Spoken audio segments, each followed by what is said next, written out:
Hablamos de Bolivia ahora, un país que parece por el momento no tener fin a esta crisis desatada el 20 de octubre cuando se realizaron las elecciones. Y un expresidente, Evo Morales, exiliado en México, que pide una mediación y que asegura tener miedo por una posible guerra civil. Adrián. Sí, porque no se sabe, Silvia, dónde va a desembocar todo esto. La tensión es cada vez más fuerte. Las medidas de este gobierno interino son cada vez más extrañas porque hablan por un lado de pacificar, pero por otra parte salió un decreto del cual nos vamos a ocupar en minutos nada más, que llamó la atención de organismos internacionales y hubo más muertos en las últimas horas, ¿no? Claro. 9 muertos en Cochabamba el viernes. Ese es el tema, ¿no? Ya lleva más de 20 muertos estos enfrentamientos y más de 700 heridos, y ahora en Cochabamba, en la zona centro de Bolivia, ¿verdad? Claro, ¿cómo se llega a esto? Vamos a hacer una síntesis, un resumen a grosso modo, ¿no? Recordemos Evo Morales, que asume en 2005, en 2016 pierde el plebiscito para ir por un cuarto mandato,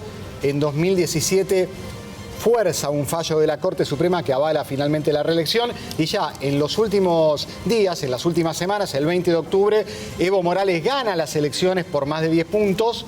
La OEA denuncia irregularidades en el 0,22% de las actas. Es muy poco, pero ese porcentaje podía definir si ganaba en primera vuelta o tenía que ir a una segunda vuelta, un balotaje. Sí, denuncian falta de transparencia en esos comicios, y es por eso que el propio Evo Morales llama también, convoca nuevas elecciones. Pero fíjate que es en el 0,22% de las actas, las irregularidades que detecta la OEA. No es mucho. El 10 de noviembre, lo que pasa es que se estaba jugando el balotaje. El 10 de noviembre, Evo Morales convoca a nuevas elecciones, pero ya habían pasado varias semanas, el clima era cada vez más tenso, y a las pocas horas termina renunciando tras una sugerencia del ejército. Al día siguiente, ya sabemos cómo termina la historia, Evo Morales se termina asilando en México, y el 12 de noviembre asume esta mujer, Yanine Áñez. Que es contraria, ¿no? Es una senadora contraria a Evo Morales, y como decía Adrián, ya en su gabinete está haciendo cambios importantes que denotan una actitud y una política muy diferente a la de Evo Morales. Llega por línea de sucesión, ex vicepresidenta segunda del Senado, llega sin una mayoría del Parlamento, porque recordemos que no dio quórum, el MAS, la fuerza política de Evo Morales, en esa ocasión no dio quórum y el MAS tiene la mayoría.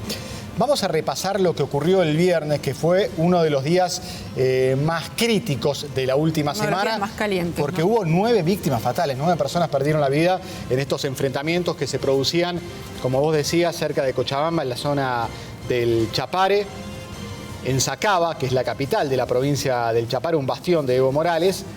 23 personas murieron en el último mes, según la Comisión Interamericana de Derechos Humanos, que es un órgano de la OEA, y el viernes 9 manifestantes murieron cuando pretendían dirigirse hacia la ciudad de Cochabamba para protestar.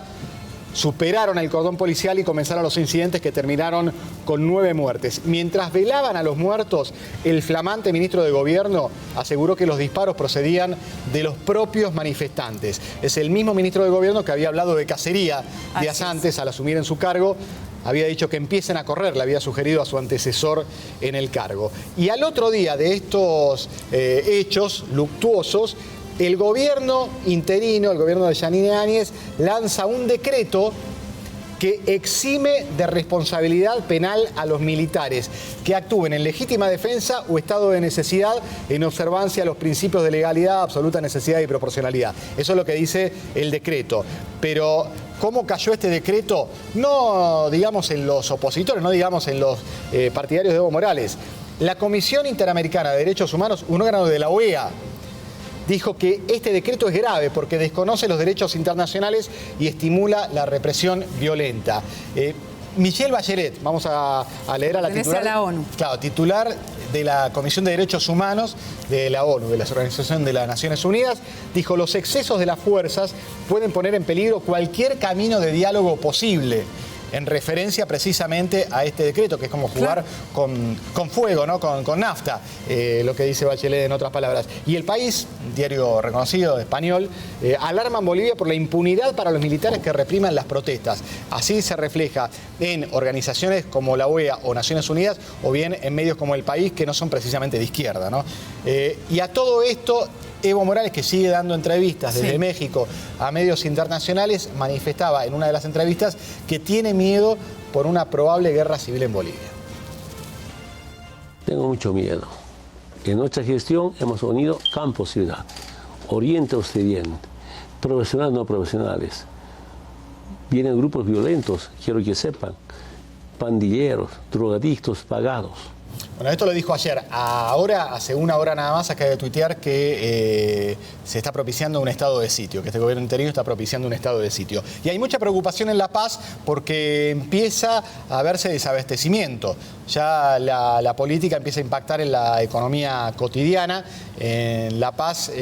sí, se habla de escasez de combustibles y también de alimentos, ¿no? Y las imágenes nos siguen retratando una Bolivia que lamentablemente está muy lejos de llegar a La Paz por estos momentos. La ciudad está cercada por los manifestantes que apoyan a Evo Morales, no pueden entrar los camiones con mercadería, aumentan los precios y los productores cocaleros ya amenazaron con bloqueos de ruta indefinidos si Áñez no renuncia en 48 horas. A todo esto, Silvia, Naciones Unidas encomendó a un diplomático viajar a Bolivia para establecer contactos con todas las partes. El gobierno interino de Bolivia llamó al diálogo para terminar con las protestas, pero desde el MAS, desde el partido de Evo Morales, exigieron el repliegue de las Fuerzas Armadas para conversar.